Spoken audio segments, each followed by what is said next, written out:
precious friend, may God bless you this month. मेरे बहुमूल्य दोस्तों, इस महीने परमेश्वर आपको बहुतायत से आशीष दे। Whatever you ask, in the name of Jesus, the Lord will do it for you. आप जो कुछ भी मांगेंगे प्रभु यीशु मसीह के नाम में, परमेश्वर अवश्य ही उसे आपके लिए पूरा करेंगे। And He will give you everything richly to enjoy. और वो आपको सब कुछ बहुतायत से आनंद उठाने के लिए देंगे। Ephesians 3:20. इफिसियों अध्याय 3 वचन 20 ये कहता है, The Lord Jesus only says, "Ask my children, and I will give it to you, so that your joy may be full." प्रभु यीशु मसीह ने कहा कि हे मेरी संतानों, तुम मुझसे मांगो और मैं तुम्हें वो दूंगा, ताकि तुम्हारा जो आनंद है वो पूरा हो सके। John 16:24. यूहन्ना अध्याय 16 वचन 24 ये कहता है। Yes, He wants you to be full and complete with every blessing. हाँ, प्रभु चाहते हैं कि आप परिपूर्ण हो, हर एक आशीषों के साथ में आप भरपूरी में बने रहें। This month, we're going to meditate on this promise. इस महीने हम इसी प्रतिज्ञा के ऊपर मनन करने वाले हैं। It's found in Zechariah chapter 12 and verse 10. ये पाई जाती है जकरिया अध्याय 12 वचन 10 में। The Lord says, प्रभु इस तरह से कहते हैं, I will pour upon the house of David मैं दाऊद के घराने पर उंडेलूंगा, प्रभु ये कहते हैं, and upon the inhabitants of Jerusalem और यरूशलेम के निवासियों पर अपना अनुग्रह करने वाली, the spirit of grace and supplication. यानी अपना अनुग्रह करने वाली और प्रार्थना सिखाने वाली आत्मा उंडेलूंगा। And they shall look upon me, तब वे मुझे ताकेंगे, whom they have pierced, अर्थात जिसे उन्होंने बेधा है, and they shall mourn for him, और उसके लिए ऐसा रोएंगे as one mourns for his own son, only son, जैसे इकलौते पुत्र के लिए रोते पीटते हैं। and shall be in bitterness for him, और फिर आगे कहता है, और ऐसा भारी शोक करेंगे as one that is in bitterness for his firstborn. जैसा पैलोठे के लिए किया करते हैं। इस तरह से ये वचन हमें यहाँ पर बताता है। The Lord says, if a person repents, प्रभु यहाँ पर इस तरह से कहते हैं कि यदि कोई मनुष्य पश्चाताप करता है and turns from his wicked ways, और अपने बुरे मार्गों से फिर जाता है, his land shall be healed. तो उसकी भूमि ज्यों की त्यों हो जाती है। Second Chronicles 7 and verse 14. दूसरा इतिहास अध्याय 7 वचन 14 ये कहता है, This is the prayer of Solomon. और ये तो सुलेमान की प्रार्थना है, And God heard that prayer. और परमेश्वर ने उसकी प्रार्थना सुनी। So every time we repent of our sins and turn from those wicked ways, leaving those iniquities, then God forgives and heals. जब भी हम पश्चाताप करते हैं, अपने बुरे मार्गों को छोड़ देते हैं और दीन होकर परमेश्वर के पास में आते हैं, तो परमेश्वर हमारे पापों को क्षमा करके हमारे देश को ज्यों का त्यों कर देते हैं। It's not just enough asking for forgiveness. केवल पापों की क्षमा मांगना ही ये पर्याप्त नहीं है, ये काफी नहीं है। God looks at the heart. परमेश्वर हमारे हृदय को देखते हैं, हमारी दिल की गहराई को देखते हैं। And when He sees true repentance, और जब प्रभु सच्चे पश्चाताप को देखते हैं, He is moved with compassion. तो वो हम पर करुणा करते हैं। And secondly, when He sees that we ask His grace to leave the ways of sin, to overcome the addictions, to overcome the lusts and the ways of the world, then He forgives us. और दूसरी बात, जब वो देखते हैं कि हम परमेश्वर से सच्चाई से उसके अनुग्रह को मांग रहे हैं कि हम पापों के मार्ग को छोड़ दें और हम बुरी लतों पर विजयी हो जाएं और संसार और अभिलाषा के ऊपर हम जयवंत हो जाएं, तब वो हमें आशीषित करते हैं। And then He gives grace to overcome those evil habits or sinful ways. तब प्रभु हम पर अनुग्रह करते हैं कि हम उन बुरी आदतों और पापमय मार्गों के ऊपर में जयवंत हो जाए, उस पर विजयी हो जाएं। Forgives us, वो प्रभु हमें क्षमा करते हैं removes the past account, और हमारे भूतकाल के जो पुराने लेखे हैं उसे पूरी तरह से मिटा देते हैं, makes us new, हमें नया बनाते हैं transforms us to be the children of God. और हमें परमेश्वर की संतान बना देते हैं, हमें पूरी तरह से बदल देते हैं। Today, would you do that? क्या आज आप ऐसा ही करेंगे? God wants to keep you as His child. परमेश्वर आपको अपनी संतान के रूप में रखना चाहते हैं। God wants to heal your land. परमेश्वर आपके देश को चंगाई देना चाहते हैं। God wants you to have abundance in the land where God has placed you. परमेश्वर आपके देश में बहुतायत देना चाहते हैं, उस देश में जहां पर परमेश्वर ने आपको रखा है। He wants to give you abundance to enjoy the status of being the child of God. आप परमेश्वर की संतान होने के नाते परमेश्वर चाहते हैं कि आप परमेश्वर की बहुतायत की आशीष और भरपूरी का आनंद उठाएं। If you seek the kingdom of God and His righteousness and stand in it, all the things which God has promised will be added to you. अगर आप परमेश्वर के राज्य और उसकी धार्मिकता को खोजेंगे, उसमें डटकर खड़े रहेंगे, तो ये सब कुछ आपको दे दिया जाएगा। So let's say no to sin, और इसीलिए आइए हम पाप के लिए मना करें। no to sinful habits, आइए हम पाप में आदतों को ना कहते जाएं। no to sinful thoughts, हम पाप में विचारों को नहीं कहते चले जाएं। no to the things of the flesh, और शरीर के जो काम है उसको हम मना करते जाएं। no to the cravings of the flesh and the world, और संसार और शरीर की जो अभिलाषाएं हैं उससे हम मना करते चले जाएं। no to the ways of the human beings, the things of the world. मनुष्य के तरीके और संसार का जो रीति रिवाज है उन सारी बातों के लिए हम मना करते जाएं। Let's trust God आइए हम केवल परमेश्वर पर भरोसा करते चले जाएं and let's do what God wants us to do. और हम केवल वही करें जो परमेश्वर ने हमें करने के लिए कहा है। That will be counted as righteousness. और इससे ही तो धार्मिकता गिना जाएगा। 1 Samuel 15:22. पहला शमूएल अध्याय 15 वचन 22 ये कहता है Obedience is better than sacrifice. कि आज्ञाकारिता तो बलिदान चढ़ाने से उत्तम है, हमें आज्ञा माननी चाहिए। Abraham obeyed God and did what God wanted him to do, and that was counted as righteousness. Abraham ने परमेश्वर की आज्ञा मानी और परमेश्वर जो चाहते थे उसने वही किया और ये उसके लिए धार्मिकता गिना गया। When God spoke to him to do something, he obeyed God, believing that God would do only good things for him, and that was counted as righteousness. जब परमेश्वर ने उसे कुछ करने के लिए कहा तो उसने परमेश्वर के ऊपर विश्वास करते हुए बिल्कुल वैसे ही किया, और जब उसने ऐसे किया तो ये उसके लिए धार्मिकता गिना गया। Let's trust God, hear His voice, and do what He says. That will be righteousness. आइए हम परमेश्वर पर भरोसा करें और परमेश्वर ने जो कुछ भी करने के लिए कहा वो हम करते चले जाएं और वो हमारे लिए धार्मिकता गिना जाएगा। And when we do that, God will always be our friend as He was a friend of Abraham. और जब हम ऐसा करेंगे तो परमेश्वर हमेशा हमारे मित्र रहेंगे, जैसे कि परमेश्वर अब्राहम के मित्र थे वैसे ही हमारे मित्र होंगे। And when you are a friend of God, और जब आप परमेश्वर के मित्र हो जाते हैं ऐसी दशा में, as Jesus says, you will be able to hear the voice of जैसे कि God. यीशु ने कहा है, तो फिर आप परमेश्वर की आवाज सुन पाएंगे, आप उसकी आवाज Yes, सुनेंगे। everything that is in God's plan for you will be open to you. हाँ, परमेश्वर की योजना में आपके लिए जो कुछ भी रखा है वो आपके लिए खुला होगा And you will know Him. और आप उस परमेश्वर को जानेंगे You will know the fellowship of His sufferings. और आप उसके दुखों की सहभागिता को जान पाएंगे And you will know the power of His resurrection. और आप उसके पुनरुत्थान की सामर्थ को जानेंगे।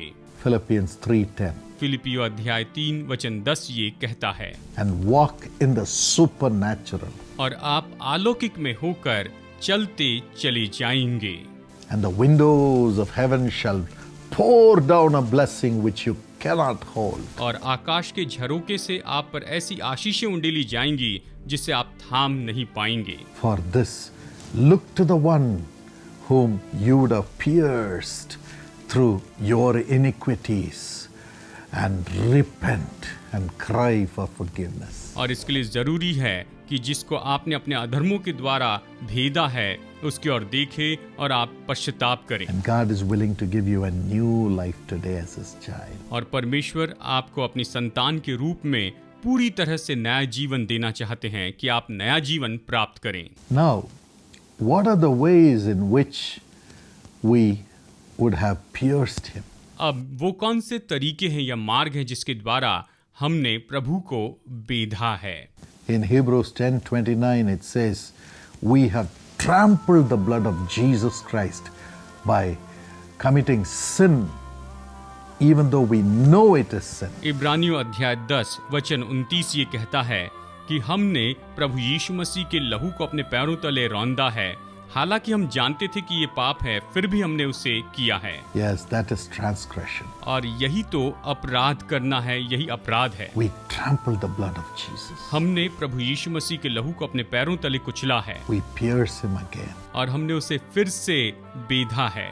Is there hope for us? क्या हमारे लिए कोई आशा है? Yes, if we repent and forsake our sins, then he forgives us. हाँ, अगर हम पश्चाताप करते हैं, अपने पापों को भूल जाते हैं, छोड़ देते हैं, तो वो हमें क्षमा करेंगे। In Luke 23 and verse 34, लूका अध्याय 23 और वचन 34 में हम देखते हैं Jesus prays for us. यीशु मसीह हमारे लिए यहाँ पर प्रार्थना करते हैं। He says, Father, forgive them, for they know not what they are doing. और प्रभु ने यहाँ पर प्रार्थना की कि हे पिता, इन्हें क्षमा कीजिए, क्योंकि ये नहीं जानते हैं कि ये क्या कर रहे हैं। Even today, according to Hebrews 12:24, his blood is interceding for us. आज भी इब्रानियों अध्याय 12 वचन 24 के अनुसार प्रभु यीशु मसीह का लहू हमारे लिए मध्यस्थी करते चले जाता है, Speaking good things. हमारे लिए वो भलाई की बातें कहता है। What is that good thing? और ये भली बातें क्या हैं? His blood is speaking, saying, Father, forgive this my son, this my daughter. She is doing it without her knowledge. प्रभु यीशु मसीह का लहू हमारे लिए प्रार्थना करता है कि हे पिता, इन्हें क्षमा कर, ये मेरे बेटे, ये मेरी बेटी, ये इसे अनजाने में कर रहे हैं। What are the things that we do without our knowledge? ऐसी बहुत सी बातें हैं, ऐसे कौन से काम हैं जो हम अनजाने में करते हैं। If you read the Bible, अगर आप बाइबल पढ़ते हैं, in Mark chapter 9 and verse 6, मरकुस अध्याय 9 वचन 6 में हम देखते हैं Jesus was transfigured on the Mount of Tabor. यहाँ पर ताबोर पर्वत के ऊपर यीशु मसीह का रूपांतरण हुआ था। Peter, who was there, shouted and said, Lord, let's make a tabernacle for Moses, and another tabernacle for Elijah, and another tabernacle for you. और तब पतरस ने वहां पर जोर से चिल्लाकर कहा कि हे प्रभु, हम यहाँ पर एक तंबू मूसा के लिए बनाते हैं, एक तंबू एलिया के लिए बनाते हैं और एक तंबू आपके लिए बनाते हैं। Yes, he was thinking about only having houses, places to live, and so on. और वो तो केवल घर या फिर रहने के लिए जगह के बारे में ही सोच रहा था, वो केवल निवास स्थान के बारे में ही सोच रहा था, Only thinking about the flesh. वो तो केवल शारीरिक बातों के बारे में ही सोच रहा था। But during the transfiguration, Jesus was talking to Moses and Elijah, and they were talking to him about the death he was to perform on the cross. इस रूपांतरण के पहाड़ पर प्रभु यीशु मसीह मूसा और एलिया से बातें कर रहे थे और ये बता रहे थे कि किस तरह से उसे दुख उठाना पड़ेगा, क्रूस को सहना पड़ेगा। Those two prophets were talking to Jesus about the sacrifice he had to make. और ये दो भविष्यवक्ता तो यीशु मसीह को बता रहे थे कि किस तरह से प्रभु यीशु मसीह को इतना महान बलिदान करना होगा। But Peter was talking in the flesh लेकिन पतरस तो यहाँ पर शरीर में होकर बातें कर रहा था of gaining possessions of the world. और संसार की वस्तुओं को प्राप्त करने के बारे में कह रहा था। Yes, the Bible says he did not know what he was speaking. हाँ, बाइबल ये भी कहती है कि वो नहीं जानता था कि वो उस समय क्या कह रहा था, वो अनजाने में उसने कहा। Many times when we pray without even knowing what we need. और कई बार जब हम प्रार्थना करते हैं तो हम इस बात को नहीं जानते हैं कि हमें क्या चाहिए और हम ऐसे ही प्रार्थना करते हैं। We just say, that man has it, this woman has it, I want it, my child should have it. और हम ये कहते हैं कि उस भाई के पास में ये है या फिर उस बहन के पास में ये है, मुझे ये चाहिए या मेरे बच्चे के पास में ये होना चाहिए। The Spirit of God is praying for us. परमेश्वर का आत्मा हमारे लिए प्रार्थना करता है। Father, forgive him, forgive her for They do not know what they are praying, what they are asking. हे पिता, इन्हें क्षमा कर,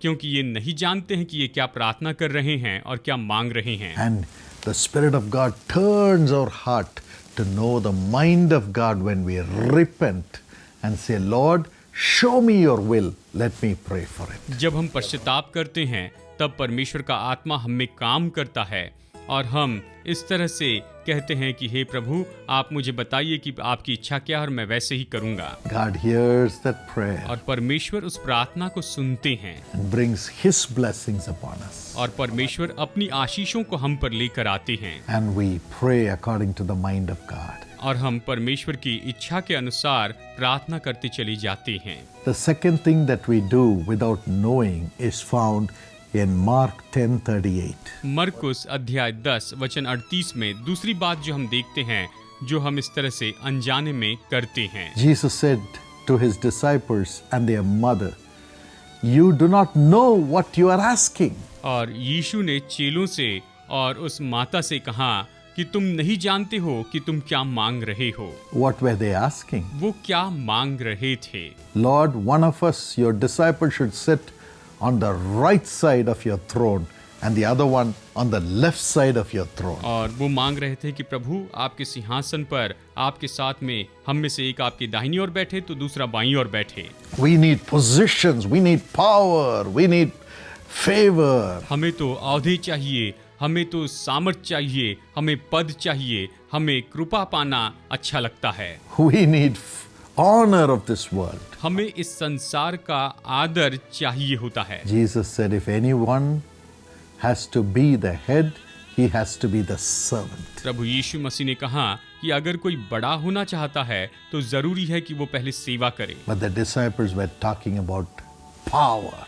लेकिन चेले तो यहाँ पर केवल सामर्थ के बारे में, अधिकार के बारे में कह रहे थे, Not spiritual power. ये तो आत्मिक सामर्थ के बारे में नहीं था, But they were asking for worldly power. लेकिन वो तो संसार की सामर्थ के बारे में यहाँ पर मांग रहे थे। Yes, the Bible says they did not know what they were asking. Jesus said that. हाँ, बाइबल कहती है कि यीशु ने कहा कि वो नहीं जानते थे कि वो क्या मांग रहे हैं। He said, it's not for me to decide who should sit on my right or my left. It is the Heavenly Father's decision. और तब प्रभु यीशु मसीह ने कहा कि मेरी दाहिनी ओर कौन बैठेगा और मेरी बाईं ओर कौन बैठेगा, इसे मैं निश्चित नहीं करूंगा, लेकिन मेरे स्वर्गीय पिता इसे निश्चित करेंगे। But the Bible says, he that humbles himself, she that humbles herself, shall be exalted. लेकिन बाइबल कहती है कि जो अपने आप को नम्र करता है वहीं ऊंचा उठाया जाएगा। Jesus became a servant, यीशु मसीह दास बन गए, bond servant. वो तो बंधे हुए दास हो गए। And because of that, God gave him a name above every name. और उसी के कारण परमेश्वर ने उन्हें सब नामों में श्रेष्ठ नाम दिया है That at the name of Jesus, every knee bows. कि प्रभु यीशु मसीह के नाम में हर एक घुटना टिकेगा।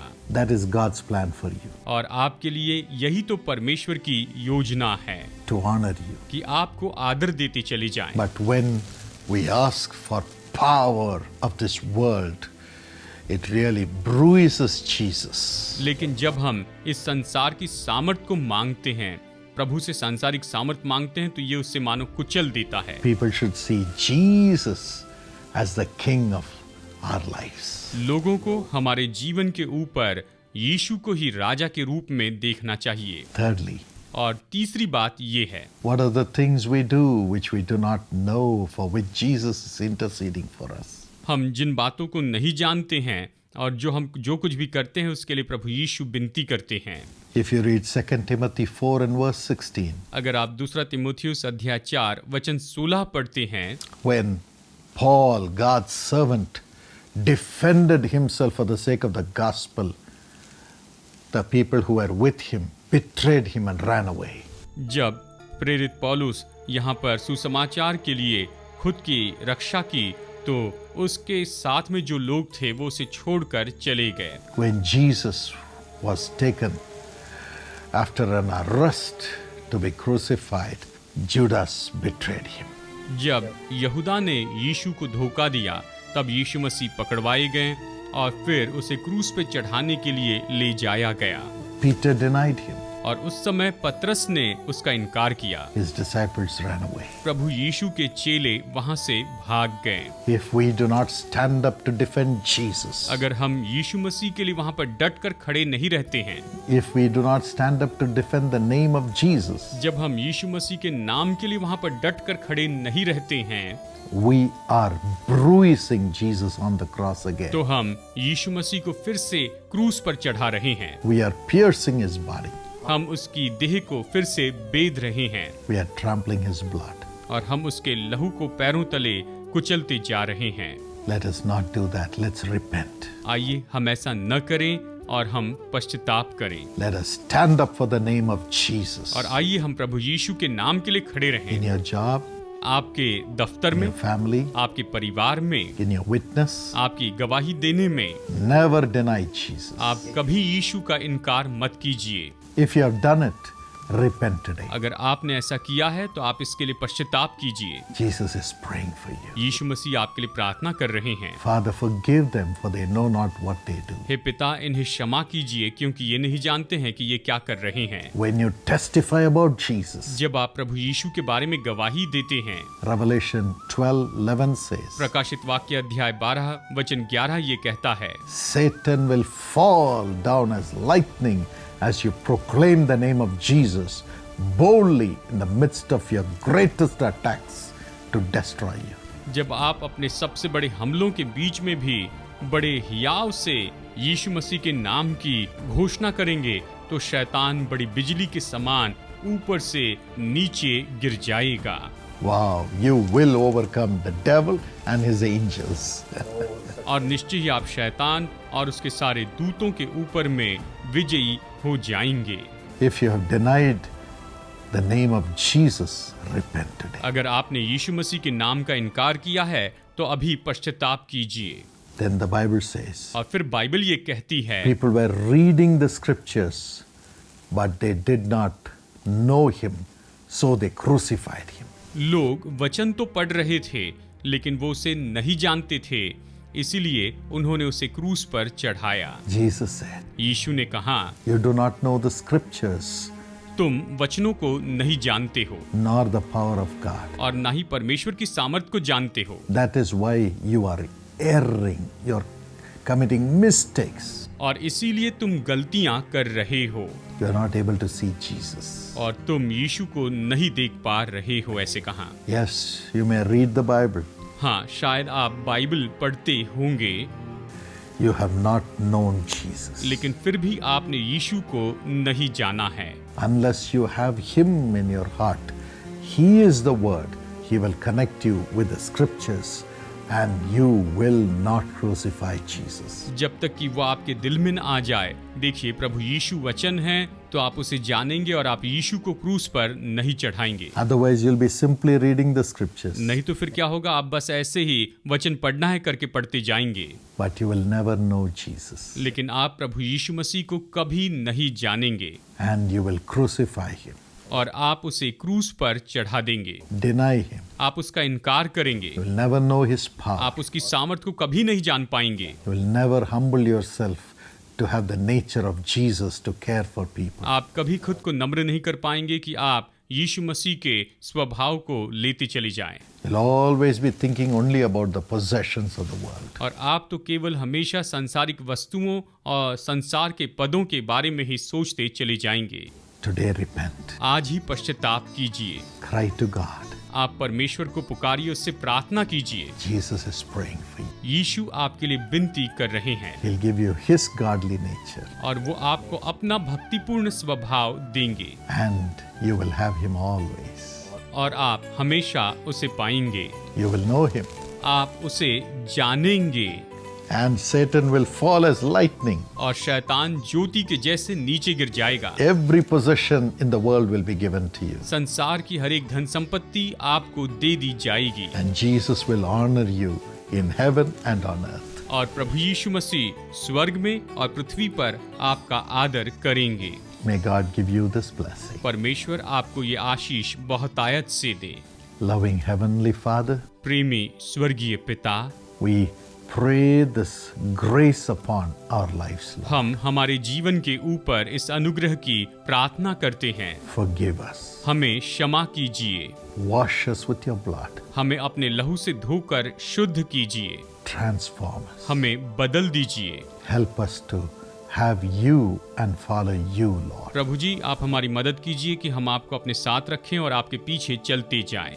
Lord, if we have pierced you in any way, forgive us and give us grace to overcome it. हे प्रभु, हमने अगर किसी तरह से आपको भेदा है तो आप हमें क्षमा कीजिए और हमें शक्ति दीजिए कि हम इन सारी बातों पर विजयी हो जाएं। In Jesus' name, यीशु के नाम में we love you, Lord. हम आपसे प्रेम करते हैं प्रभु जी। Amen. Amen. God bless you. प्रभु आपको आशीष दे।